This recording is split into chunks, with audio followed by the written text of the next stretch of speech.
मुशीर खान ने सचिन तेंदुलकर का 33 साल का रिकॉर्ड तोड़ दिया है, जिनके बारे में आज हम बात करने जा रहे हैं।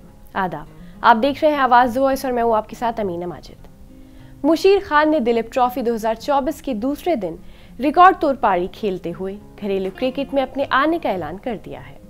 19 साल की खिलाड़ी ने बेंगलुरु के स्टेडियम में इंडियन बी के लिए 373 बॉल्स में से 181 रन बनाए हैं। उन्होंने दिलीप ट्रॉफी के डेब्यू मैच में किसी खिलाड़ी की तरफ से तीसरा सबसे बड़ा स्कोर करते हुए सचिन तेंदुलकर का रिकॉर्ड तोड़ दिया है। इसी के साथ उन्होंने स्पेशल क्लब में एंट्री ले ली है, जिसमें बाबा अपराजित 212 रन के साथ पहली पोजीशन पर है, यश झुल 193 रन के साथ दूसरी और सचिन तेंदुलकर तीसरे नंबर पर है, जिन्होंने अपने पहले दिलीप ट्रॉफी मैच में 159 रन बनाए थे। मुशीर खान 2005 में आजमगढ़ में पैदा हुए, लेकिन उनकी परवरिश मुंबई में हुई। मुशीर के बचपन का ज्यादातर हिस्सा अपने पिता और कोच नौशाद खान के साथ मुंबई के आज़ाद मैदान पर गुजरा। बड़े भाई सरफराज खान की तरह ही मुशीर खान की बचपन से कोचिंग की परवरिश भी पिता नौशाद खान के साए में हुई।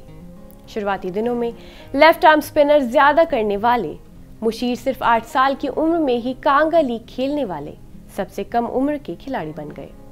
उनसे पहले ये कारनामा बड़े भाई सरफराज के नाम पर था, जिन्होंने 10 साल की उम्र में कांगा लीग में पहला मैच खेला था। मुशीर सिर्फ 8 साल की उम्र में लीग में 25 विकेट गिराकर मुंबई की घरेलू क्रिकेट में चर्चा का टॉपिक बन गए।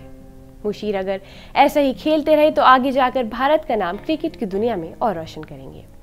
अगर आपको हमारी वीडियो पसंद आई हो तो हमारी हौसला अफजाई के लिए चैनल को सब्सक्राइब करना ना भूलें।